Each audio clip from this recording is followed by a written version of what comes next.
of Catholic Unscripted. Thank you, Katherine and Mark, for joining me today. It's great to have you with me.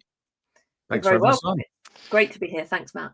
Yes, they've hosted me on their channel 2 or 3 times in the last, year or so. We initially met at the, I believe it was the Catholic Identity Conference in 2024. So we've known each other for a little while, and I always enjoy our conversations. I love the British accents. How can you not love that? So, and the British wit that goes along with it. So, I asked them to join me today to discuss some of their latest articles, which Mark writes quite a bit about the state of the church, theological, ecclesiastical matters, and Katherine really enjoys doing. Katherine writes all the fluff. Katherine writes cultural commentary, talking about autistic Barbie and the environment, the crazy DEI stuff. Yeah. But yeah, I think honestly, if I remember from your talk in October of 24 at the CIC, yours was probably one of my favorites because it was so funny. It had everybody was splitting sides, laughing. It was great. It was great.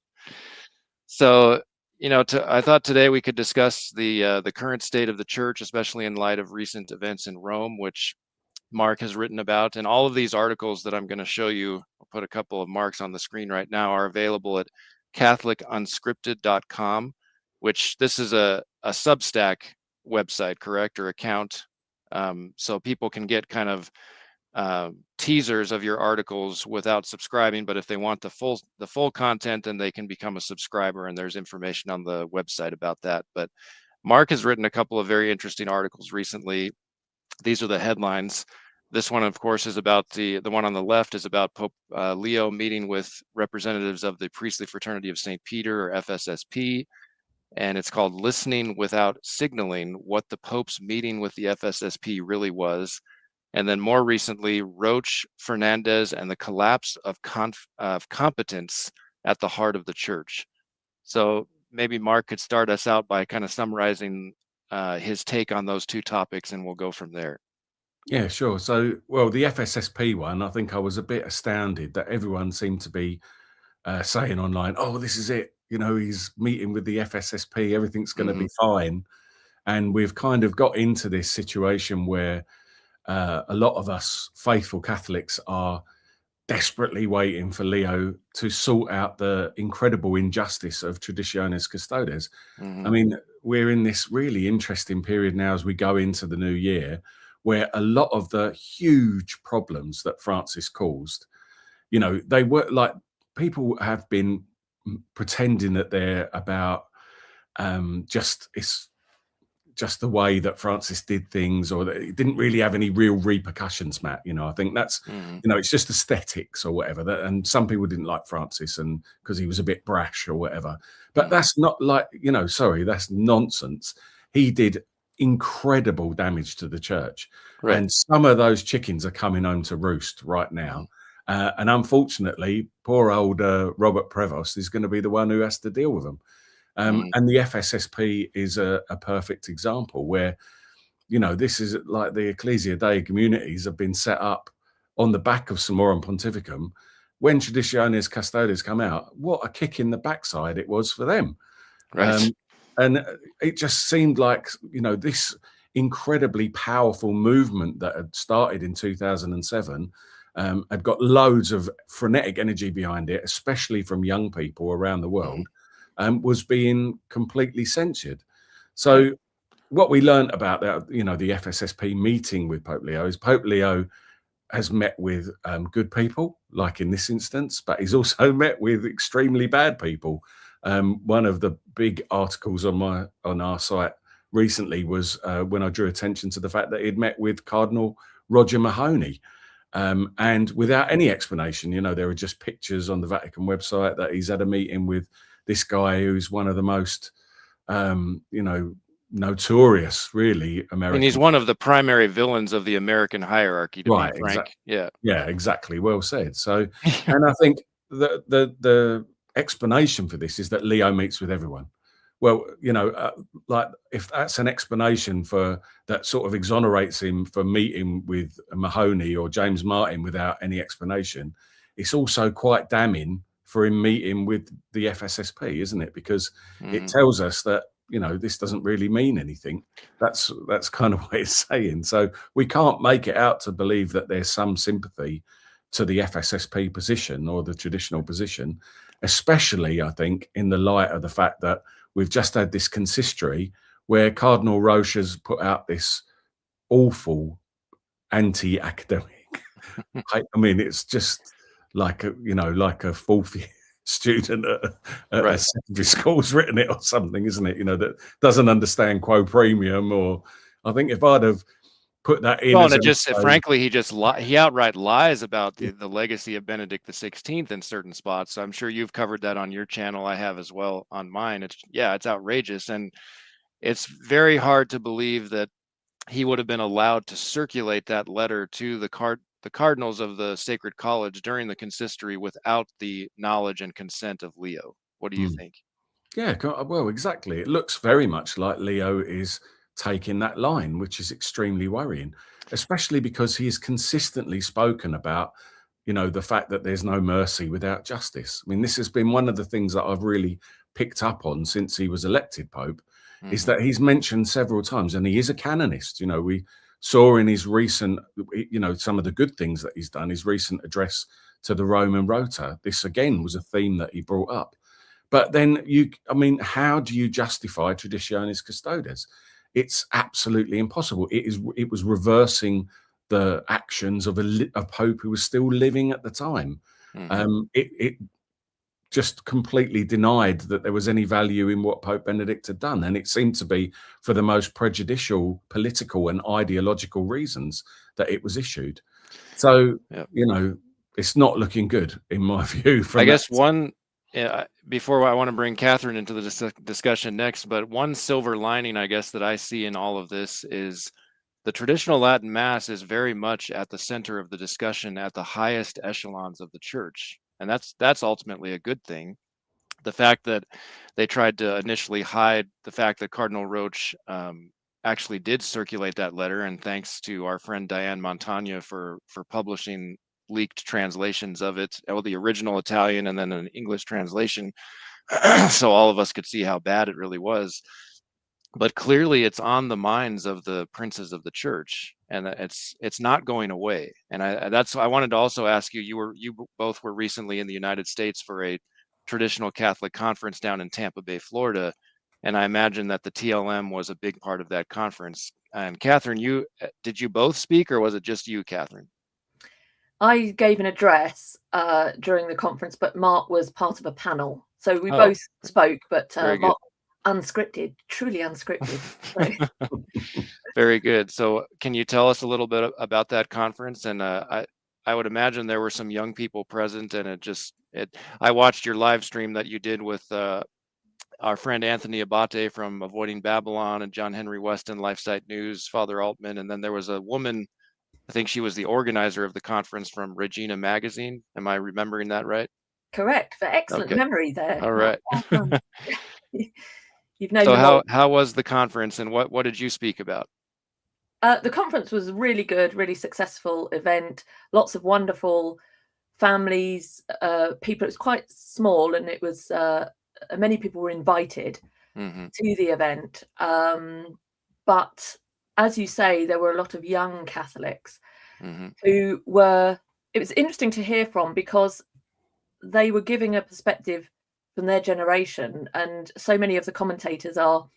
Well, I'm considered relatively young. I know in the field that we work in, and I'm almost 50. So it was great to hear from those younger voices. But I think it needs to be both. I think one of the ways in which we see the enemy at work in our culture, I told you at the beginning, I write a lot of cultural commentary on our website, is division. It's the boomers, down with the boomers, and it's the Muslims, or it's always trying to divide. And so what I thought was lovely about this conference is that the focus was on what can we learn from young people, but also what the older Catholics who've perhaps got more to say about the Vatican II and the impact of Vatican II has on the church, to help make sense, to bring the wisdom to some of the questions and concerns that the young people have. But it was good. It was a good conference, and I spoke about I suppose more generally about the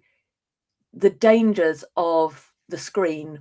So yes, we're talking a lot about AI, but also the dangers of what's coming out of Hollywood. And although we were speaking largely to traditional families, traditional Catholics, many of whom wouldn't even have a television or allow their children to watch some of these things, the reality is that this is a very small percentage of the Catholic world, worldwide. So and I know from working in Catholic education that there are still many Catholic parents who, they do have a devout devotion to God. They do love their faith, but they often are just, flailing around. They're not getting much guidance from the church, and they're left guessing.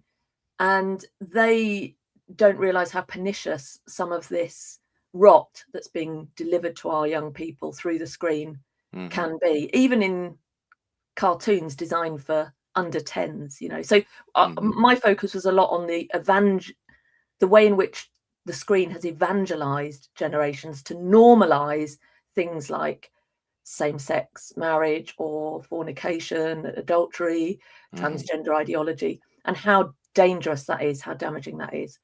So that went well. Yeah, that was good. Very good. Yeah, and I think just on a brain chemistry level, it's doing bad things to all of us, but especially to young people. It's very, very addictive, the social media. And I recently spoke with Father Chad Ripperger about mental health and the spiritual life, and we did touch on that topic. It was an interesting talk. So, Mark, I wanted to ask you, getting back into the ecclesiastical realm, you've also written recently, I guess I'll come back to the Roche Fernandez and the collapse of competence at the heart of the church. But I think another prime example of that collapse of competence is Bishop Michael Martin in the Diocese of Charlotte. And apparently he's recently said, and you can tell us more about this, our ancestors heard the Mass in Latin every Sunday, but never understood it.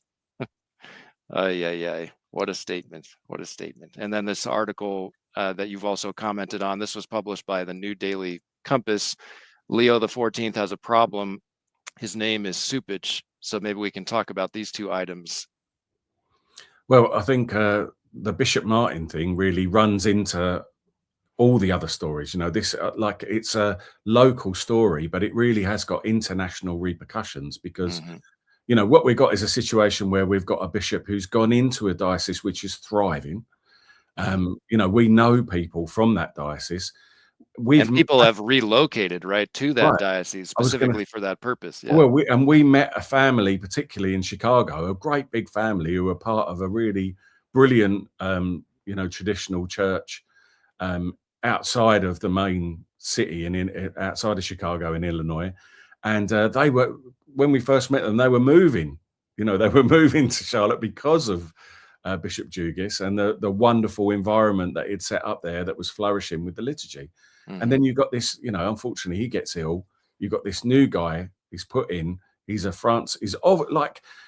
just seems so obvious. He would not have been made a bishop under Benedict XVI or John Paul II or Paul VI, even, I don't think. In he goes, and immediately he starts acting to dismember the progress that's been made by Jugis on the back of Summorum Pontificum. So it seems extremely political to me that he's been put in that position with this agenda. And we know that he's already met Pope Leo, and yet he seems to carry on with this destruction. And it's a destruction where you've got situation now where he's demanding that things are done in the diocese to dismantle reverence, so he's gone beyond just the closure of the traditional Latin Mass. He spent hundreds of thousands of dollars building this mass site out in the middle of nowhere, which was the same situation that we came across in Tampa when we were in Florida, to be honest, where they'd done the same thing. They'd moved them out into the suburbs thinking it'd kill it off, and it's thriving out there. And now Bishop Martin is saying that you can't kneel down for communion. Well, these are things that are allowed by the United States Bishops' Conference. So when you've got a situation where you've got the bishop going over and above the general instruction on the Roman Missal, you know, on what the Bishops' Conference says, that the priests have written a dubia, you know, 30 priests or something have written, but apparently there's a lot more in the diocese, you know, who support it, to Rome to ask for a judgment on this. And, you know, in recent documentation, Leo has said that all of these queries must be acknowledged, at least, even if they don't respond to them. So we should at least know that he's seen it. And then now Rome's in a difficult situation, isn't it? Like, does he come down on the side of Roche and Bishop Martin and the hierarchy and show that there's no mercy, that there's no justice and there's no mercy for the little ones, for us, you know, who are, after all, Matt, we're just following what the Pope said in 2007, aren't we? You know, that this whole development of traditional liturgy has been born out of Summorum Pontificum. It's not like we're making it up or anything. This is, I didn't even know that it existed until Summorum Pontificum. So, you know, all we're doing is what Rome told us, and now Rome's backtracking on what it said before. This is very, very bad, it seems to me. So he either goes with the people and undermines his own bishop, which is tantamount to admitting that Roche is wrong and Bishop Martin is wrong. What's going to happen there? That's a political disaster with Supich breathing down his neck is how it looks very much from the outside, you know, or he throws the people and the growing community to the wolves. Well, I mean, I guess my thought is that he's going to have to take a side at some point. He can't appease everyone all the time. Nobody can. No leader can. You have to stand on principles. And that's kind of what I'm still trying to figure out. What are Leo's fundamental principles? Maybe we could talk a little bit about that in relation to this article.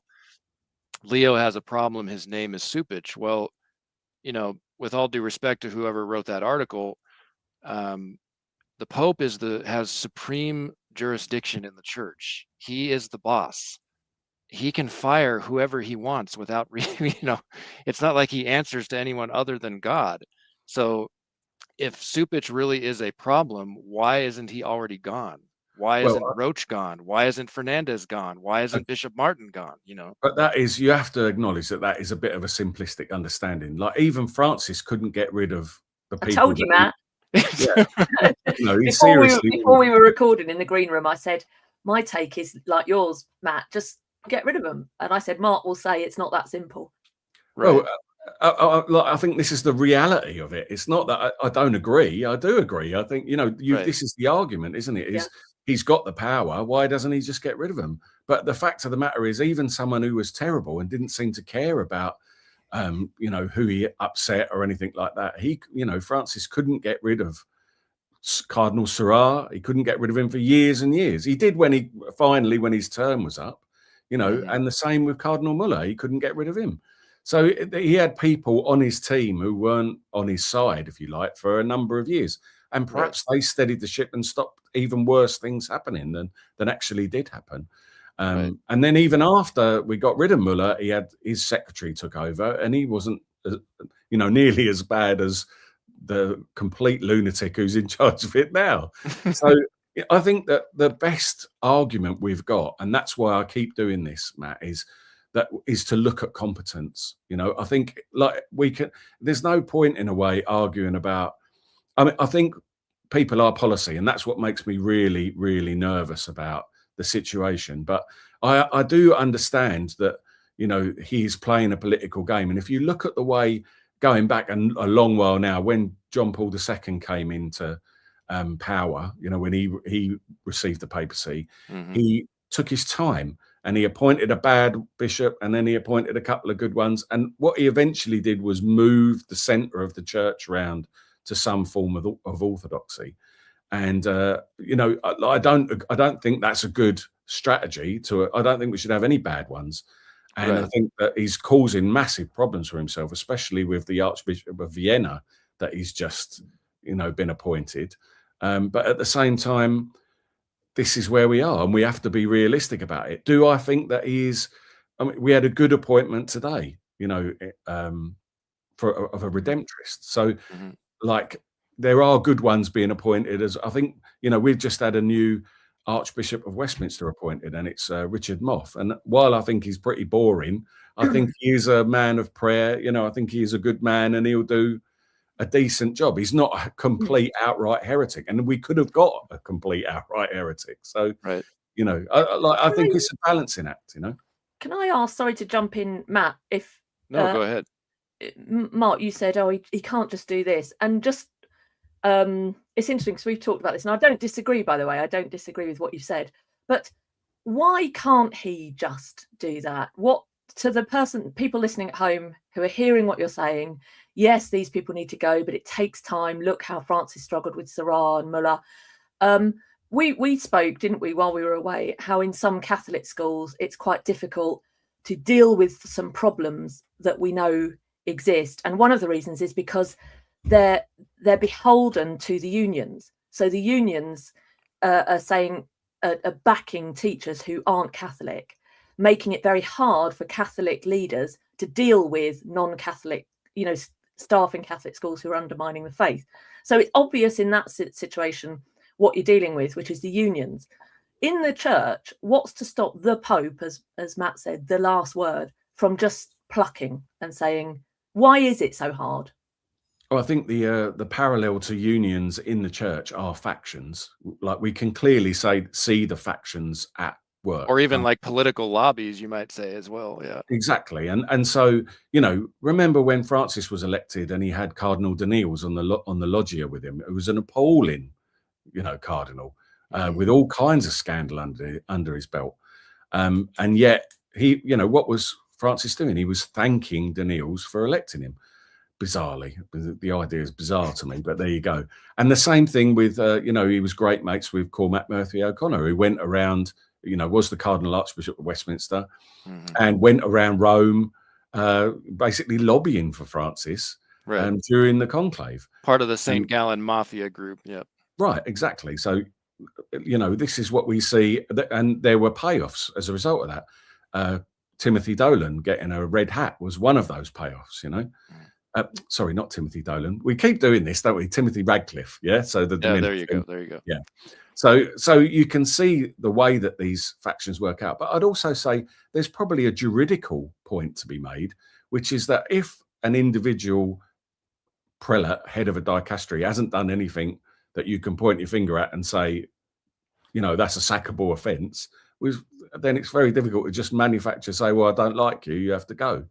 I would say that there's a point of justice to be made there. So the fact that we don't like Roche and Fernandez probably isn't really good enough for Leo. You'd think kiss me with your mouth would be enough to say. Or anyone off, wouldn't it? Yeah.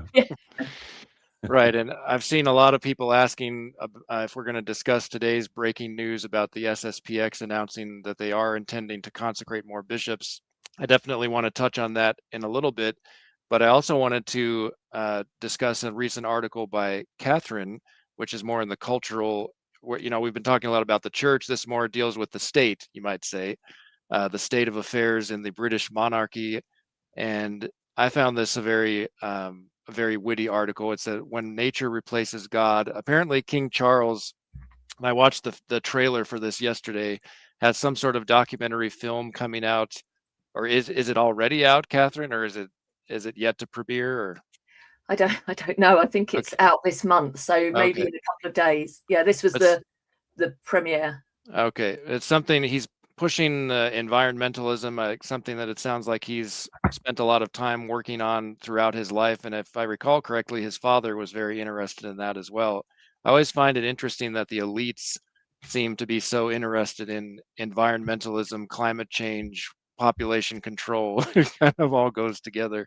So what can you tell us about this? And ultimately you're saying the subtitle is King Charles, Climate Piety and the New Paganism. That last phrase is a very powerful term.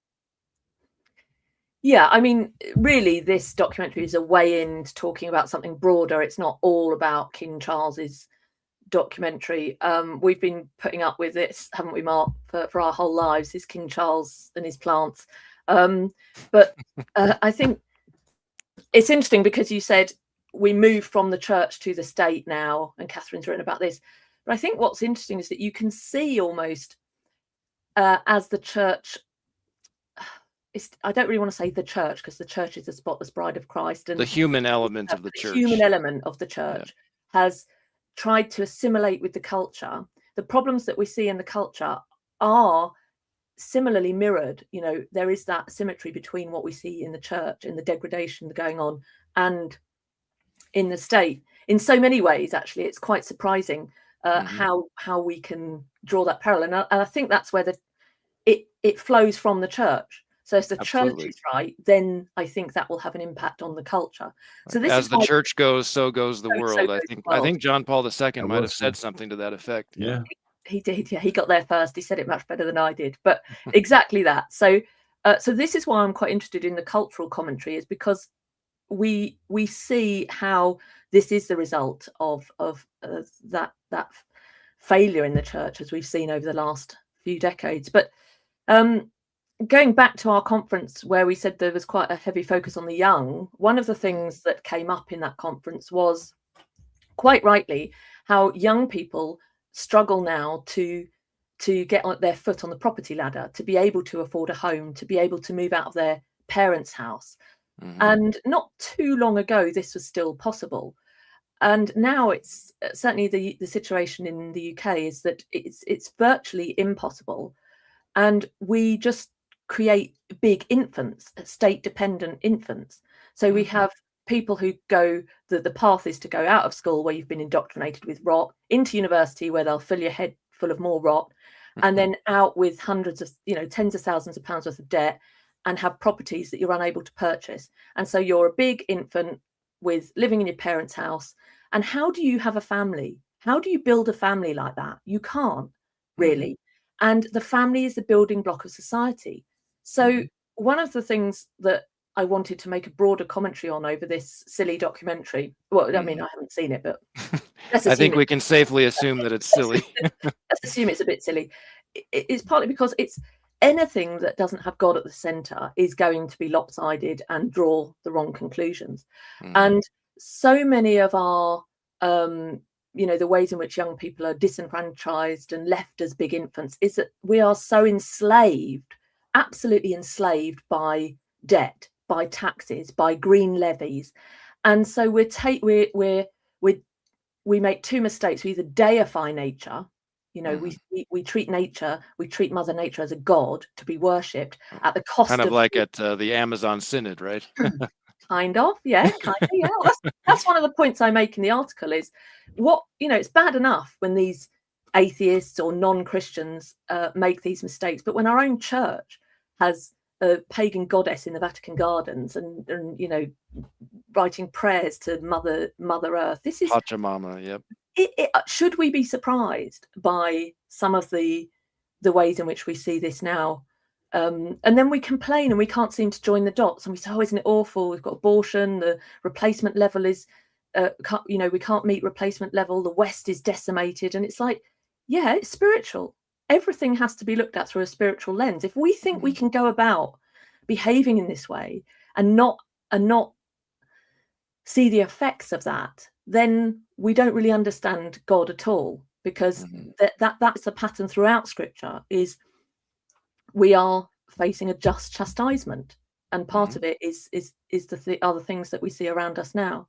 So there are so many families, Catholic families, wanting to live, according to the principle of subsidiarity, but they are hampered and impeded by the big state, who want to own us, who want to enslave us, and who are doing everything they can. And one of the ways they're doing that is through the environmental narrative, is by pushing this and pushing this. So that was that film was just a way into maybe discussing that as a broader point. But it does worry me that we don't get it right either way, whether we say we deify nature or we are tyrannical and just rape and consume without thought. So the correct response is only that given by Holy Mother Church, which is that we are stewards of the earth. And what does that look like? Well, we need to get the state off our backs if we're going to be able to really live as stewards. Yes. I also thought the title of the documentary struck me as kind of ironic, finding harmony, but it has nothing to do with finding harmony with God. And the irony is that King Charles is the supreme governor of the Church of England, yet has no, doesn't seem to have any concern about finding harmony with God. And didn't he, I think this is fairly recent news, this, the quote unquote Archbishop of Canterbury, they have the first woman in that position now, right? I think Mark posted something on X, like, the Church of England has just lost its last shred of whatever dignity it might have had left, something like that.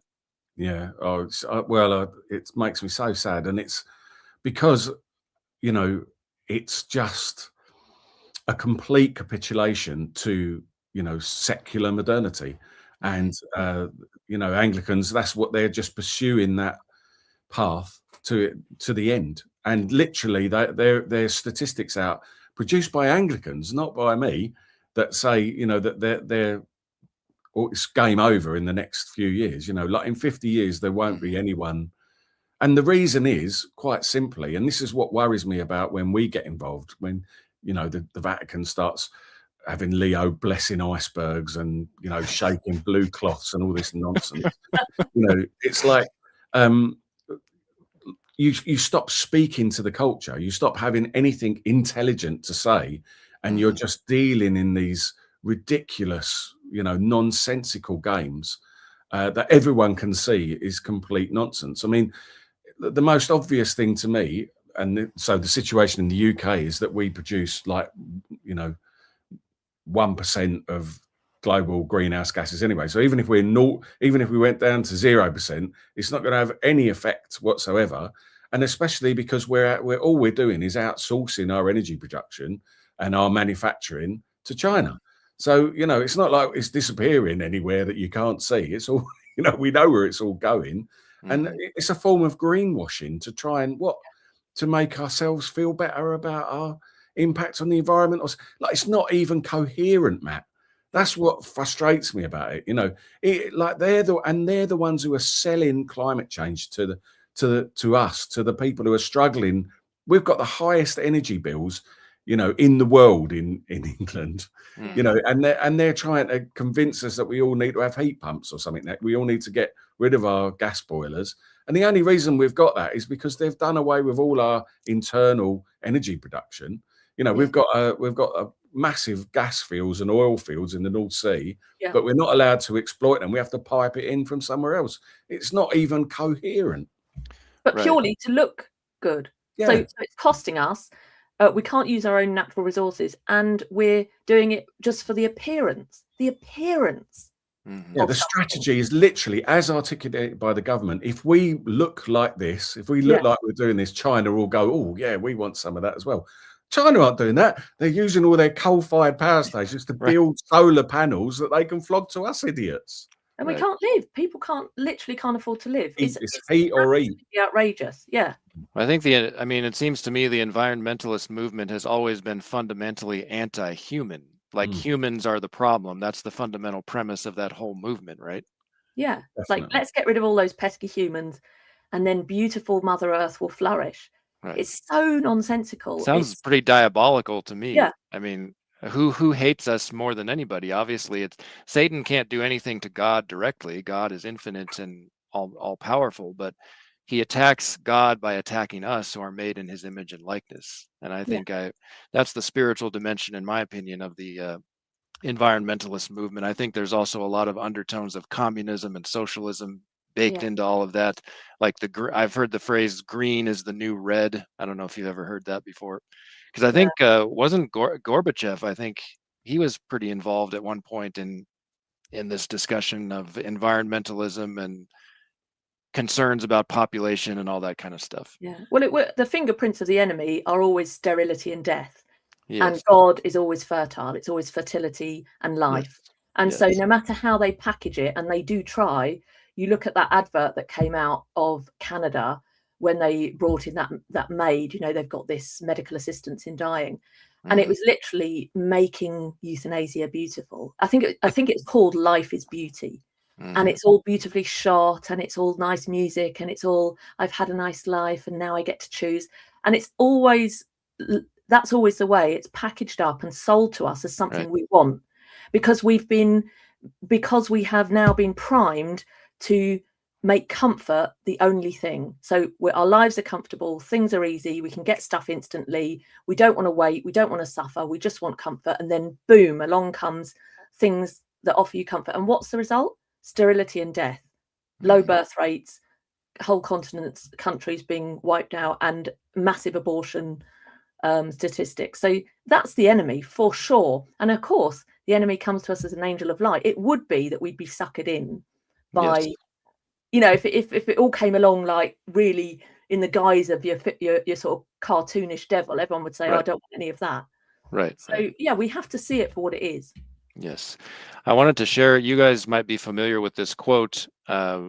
This is in a talk given by one of my heroes in the traditional Catholic movement, John Venari, God rest his soul.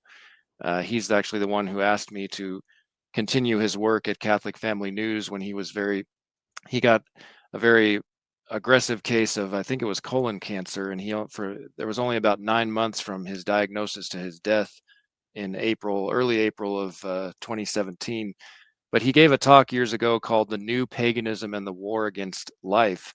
And this phrase, the new paganism, he drew from an essay by Hilaire Belloc. I'm sure you're familiar with him, being a renowned English Catholic historian. And I just wanted to read this quote that John provides in this booklet. I have a link to the booklet in the description to today's video, along with the articles by Mark and Katherine that we've been discussing. So this is what Belloc says in his essay. The old paganism was profoundly traditional. Indeed, it had no roots except in tradition, deep reverence for its own past and for the wisdom of its ancestry, and the pride therein were the very soul of the old paganism. That is why it formed so solid a foundation on which to build the Catholic Church. So I think he's probably talking specifically about like Greco-Roman paganism and the values that went along with it. Not that Belloc is saying that that was ultimately good. I mean, there was plenty of evil mixed into that, but some of the fundamental principles based on natural law were good. So he says, and that is also why it offered so long a determined resistance to the growth of the Catholic Church. But the new paganism has for its very essence contempt for tradition and contempt for ancestry. It respects perhaps nothing, but least of all does it respect the spirit of "our fathers have told us." So I wanted to bring it, in light of that quote, I wanted to bring the discussion back to the situation in the church. There seems to be a lot of contempt for tradition, obviously on the part of these modernists that we've been discussing, like Roach and Fernandez. But where I was curious to get your take. What are your thoughts about Leo overall? You know, we're about 9 months into his pontificate. Do you think he is a man of tradition, or do you think he is more interested in novelty? Like, you know, there seems to be some people think that Leo is just basically a Francis II with better manners and aesthetics. I was curious to know your thoughts on that question. Well, I think it's you know, unfortunately, I don't think we can really. Oh, I don't know, Matt. Because I mean, Mark in particular, because you at the beginning you seemed to be very optimistic and enthusiastic, and I wondered if that's waned at all. It seems like it has a bit. Yes, undoubtedly it has. But I think my approach has always been to give him the benefit of the doubt. You know, like with everyone, I think that's the Catholic approach. You want to think the best of people until they do something that's problematic. You know. Yeah. And I think that if you look at Pope Leo, this is the problem we've got. If you look at Katherine and I both have been really impressed by two speeches in particular that he recently gave, and his address to the Roman Rota, and he also gave an address to the diplomatic corps, where he was taught these were the points he was hitting. You know, he was talking about tradition, the importance of tradition. He was talking about the importance of peace, justice. Like, it's just all Catholic stuff. You know, he reaffirmed traditional teaching on the family. He called for the respect and dignity of all human life, and he named the problems that we face. So, you know, when you read something like that and you think, wow, this is really good, strong stuff, you know, thank God for it. And then he appoints an Archbishop of Vienna, who's, you know, okay with blessing same-sex couples. So, you know, where is the real Pope Leo? Please come forward. We're still waiting to see, I think. And like you said, the German thing, Matt, in particular, I think is the biggest news at the moment, that we perhaps haven't really paid any attention to. But that is, you know, Francis ignored it. He sent them a few letters saying, don't do that. But they carried on doing, you know, should have been dealt with straight away, shouldn't it? And he should have gone, no, look, this way is schism, this way is Catholicism. And they, you know, they've continued down this path. And it's got to the point now where Cardinal Volki has walked out of the process, saying that it's, you know, it's schismatic. And Batsing has resigned from being the president of the Bishops' Conference, but in doing so, he's trying to put political pressure on Pope Leo by saying, "Oh, approval will be forthcoming from Rome." So that has put Leo in this position where now he's going to have to make a decision, and these are the kinds of decisions I think that we're really going to see what direction he's heading in, because he'll either go. You know, it's all very well Roche being Roche and Fernandez being, I mean, every single thing Fernandez has written has been rubbish, and he's been roundly thrashed by, you know, Catholics worldwide for basically everything he's done, isn't he? And the same for Roche. They're both a pair of, then, you know, they've been promoted well beyond their ability. And the question is what, like, it's all very well for them to just chat on doing the same thing they did under Francis, but is Leo's going to have to choose a direction at some point, and the German thing might just, well, you know, that might just be where we see him show his true colours. What do you think, Katherine? What is your overall take on Pope Leo's pontificate thus far? She doesn't really care. I do. I'm trying to find a better way of saying that. It's absolutely true. I know you want to talk about something else in a moment, but thinking back to that quote from John Venari on the new paganism, in my talk I gave at Tampa, I referred to Jean Baudrillard, French former Marxist, really, and then latterly would talk about the image and the screen. And he said there are 4 stages of the image. One is rooted in reality. So the icon would be rooted in reality, like a symbol. Sacramental, really. So symbol pointing to something beyond itself. And as we have this increased war on reality, which is the war we're in, we see slowly moving away from any grounding in reality. So the image moves to stage 2, which is propaganda. It refers to reality but distorts it. Then it sort of pretends reality still exists, but it's gone, which is like Walt Disney, Disneyland. And then finally it's self-referential. The image constantly refers back to itself, which is the AI internet world we're in now. And you saw under Francis, the documents he would produce were always self-referential. It wasn't going back to the history of, you know, the long history of tradition and having that thread that runs through. It was all just referring to himself. And I think, again, going back to the same point I made just earlier, so in the church, so we see in the world. So we're seeing this, and the recovery is only going back to tradition. And so what do I think of Pope Leo? Well, partly it is true to say I switch off. You know, I think we're too obsessed with what's happening in the Vatican. And I think the focus is, you know, Our Lady, her Immaculate Heart will triumph, and our focus is on our families. I want the Pope to be largely quiet. I'd like to see him make good appointments. And then I just don't want to know. I don't want to know what he said to someone on a plane. We know too much. There's too much information. So get on with being Pope. What's your role? You're there to hold in perpetuity, you know, the truths of our faith. And you're not here to change anything. So my view is switch off, have your kids, look after them, get them to heaven, and try and get there yourself. Yes. I think, you know, talking about, Mark mentioned the prospect of schism in Germany and Katherine just touched on the importance of tradition. I think a major watershed moment is coming very soon with this news about the SSPX, and we thank Diane Montagna for making this news, circulating it. It actually is on the FSSP, or excuse me, the SSPX website, but I tried to access it on there and it says the site is currently under maintenance. I'm sure they're being inundated with traffic and it's probably causing a problem on there. So I have Diane's article displayed from her Substack.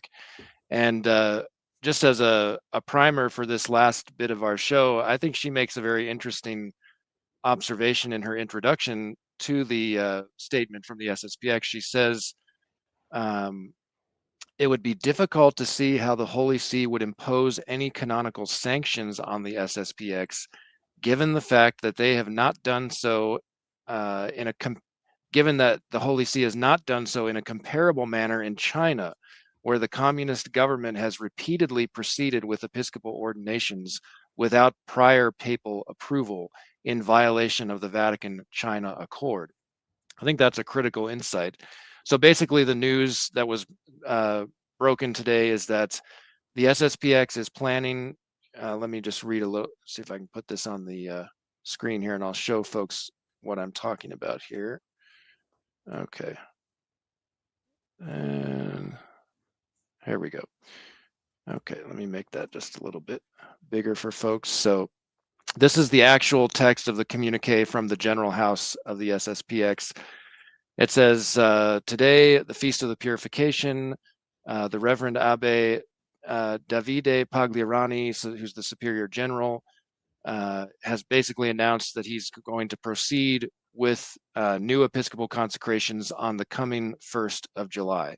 Last August, he requested the favor of an audience with the Holy Father, making known his desire to present to him in a filial manner the present situation of the priestly fraternity of Pius X. Sorry, I keep misspeaking there. So basically, he's asking for the same thing that the priestly fraternity leadership wanted, just a meeting to present their history, their situation. But apparently it was not well received. In a second letter, Father Pagliarani explicitly addressed the fraternity's particular need to ensure the continuation of the ministry of its bishops, who for nearly 40 years have traveled throughout the world in response to the many faithful attached to the tradition of the Church, and desirous that the sacraments of holy orders and confirmation be conferred for the good of their souls. And ultimately it says, after long and prayerful reflection and having received from the Holy See in recent days a letter which in no way responds to our requests, Abbe Pagliarani, supported by the unanimous opinion of his council, judges that the objective state of grave necessity in which souls find themselves requires such a decision. So what are your initial thoughts to this news, Mark and Katherine? Well, I think the China point is the key point here. And again, it's like the pins are lining up there. Leo's going to have to do something about some of them at some point. And how on earth can China be allowed to appoint bishops and the faithful SSPX is not allowed to appoint bishops? It seems crazy, but again, it's part of this peculiar hatred of tradition that you mentioned earlier on that seems to exist within the Vatican, that they are at war with their own tradition. They see their own, like kind of like the environmentalist movement. We're at war with our own humanity, like trying to exterminate ourselves. It's the same thing in the Church, right? And even though we see, like the big insight for me is like if they were genuine about the work of the gospel, they would be looking to where the Spirit is fruitful, looking to where the fruit is, and then pushing in that direction. And instead, you see them doing the exact opposite. And this is what I find impossible to understand. I just don't understand why on earth they would be doing that unless they're deliberately trying to destroy the Church. The phrase that comes to my mind is from 2 Thessalonians chapter 2. St. Paul talks about the mystery of iniquity. Yeah, I think that's very applicable here. What do you think, Katherine, about this news? Just agree entirely with Mark, which makes it nice and easy. As I so often do, I think you're right. China's the key point. And I think we spoke about this with Father Perricone recently on our channel, but if you just free up the traditional liturgy, it does its work over and in a mysterious way that one can't help. There's a spiritual reason to suppress that, because while people say, oh, we can't understand Latin and we don't know what's happening, that's all at the intelligible level. But the thing that's, I think the enemy fears is knows what happens at that mysterious level of the liturgy, and there is something, there is something quite worrying about the attempts to suppress when you see other things going unchallenged, and the SSPX just want to hand on the faith, as it has always been. So agree with Mark completely. When I had something come to mind from the life of Archbishop Lefebvre, which I think is very applicable to what you were just saying. Just free the Latin Mass, and kind of like what Gamaliel said to the Sanhedrin in the Acts of the Apostles. If this is not of God, this new Christian thing is just going to fizzle out and it'll come to nothing. But it is of God. Do you really want to be opposing God himself if it flourishes? And that's essentially the case that Archbishop Lefebvre made when he met with Paul VI. I forget the exact year, but he beseeched the Holy Father, just let us do what he called this experiment of tradition, and let's see what happens. Yeah. If it grows, if it flourishes, we'll know that it's of God. And unfortunately, Paul VI was not amiable to that suggestion, and we saw what happened. So there are some people, of course, asking. I wanted to display a couple of comments. We have got some fans, Catholic Unscripted fans, in our chat. Very refreshing and honest. I agree. Someone else has asked, do you think Pope Leo will excommunicate the SSPX again? And I did want to briefly cover that before we wrap up. So yes, the Code of Canon Law, Canon 1387, I have it on my screen. It says, both the bishop who, without a pontifical mandate, consecrates a person a bishop, and the one who receives the consecration from him incur a latae sententiae, which is automatic excommunication reserved to the Apostolic See. So I would assume that Pope Leo, like John Paul II did in 1988, will say, by the law itself, you've done this to yourselves. But at the same time, people need to understand that the 1983 Code of Canon Law actually comes to the help of the SSPX in this situation, because Canon 1323 states no one is liable to a penalty, like the one we just heard, who, when violating a law or precept, and then it's number 4 under the canon, quote, acted under the compulsion of grave fear, even if only relative, or by reason of necessity or grave inconvenience, unless, however, the act is intrinsically evil or tends to be harmful to souls. Now, obviously, the act of consecrating a priest, a bishop, is not intrinsically evil. I don't think it would qualify under that. And the SSPX, whether they're right, whether you think they're right or wrong, they do sincerely believe that we are in a state of necessity and this has to be done. So canonically, I think a very strong case can be made that they would not be guilty of the penalty. So that's just my take. I don't know if you want to add anything, Mark or Katherine, to that. No, well, I think that makes perfect sense. And I just, come back to the China thing. I don't know. Like, I think you're right. He's sort of in a position where he kind of has to,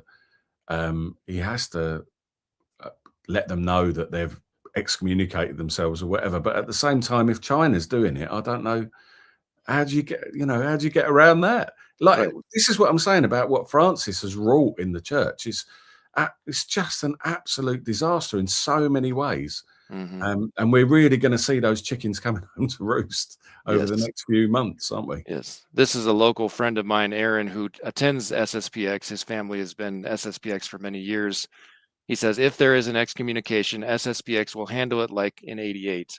Even according to the 83 Code of Canon Law, which I've just quoted, it would not be valid. Their intent is to serve the church in a time when the faith is imperiled. And I tend to agree with that completely. Yeah. Someone else said when Katherine was giving the advice, just kind of tune out what's going on in Rome and focus on practicing the faith in your own families. They say that's great advice. And then lastly, I'll put up this super chat. Thank you to this person. It's not just the traditional Latin Mass, it's the whole train wreck of Vatican II, which I know Mark and I maybe have little disagreements on that. But I mean, whether it was the council or the aftermath or a combination of both, I think that's right. I mean, the church has been in a state of crisis for several decades. It didn't start with Francis. It got exponentially worse under him. But yeah, it ultimately does go back to the council and the proper, I guess, how you interpret it. Or personally, I think there are some problems in the text themselves. I don't know if Mark would challenge that, but yeah, no, well, we know, it's fact that we know, as I've said to you before, we know, like, look at Dominus Jesus, issued in 2000, was directly to address the errors that were in Lumen Gentium. So, like, we know that objectively that there are problems with it. But Right. my point is, you can't just do away with the council, you know. Right. And if you look at other councils like Florence, or, you know, they're of their time. They exist. You wouldn't dream of bringing them up now. The thing about Vatican II is that they just keep banging on about it, and they need to just let it die, don't they? You know, Right. like, if we were interpreting it in accordance with Trent, in accordance with Vatican I, in accordance with the magisterium, in other words, it wouldn't be a problem. It's the evil people trying to manipulate it to go in the other direction that's the problem, you know. And look what Satan did with the inerrant word of God. You know, look at how scripture itself is used and twisted and distorted, and that's scripture. So it's I think there's a point there, Mark. You know, we can say that these things are problematic, but at the end of the day, you're talking about evil, nefarious, Machiavellian types who are minded to do that, and they will do it whatever they have in front of them. So that's the error that needs to be kind of focused on, I think. Yes. All right. Well, I think that kind of brings us to an end. I know that Katherine mentioned we needed to wrap up by 6 their time, and I want to honor that. So thank you so much for joining me, both of you. It's been a great discussion. I'm so happy you were able to come on my channel, and I'm sure it'll be the first of many future discussions, God willing. Yeah, Thanks, thanks, Matt. Matt. Yeah, sorry to have to dash, but hopefully, as you say, we'll chat again very soon. Thank you. Absolutely.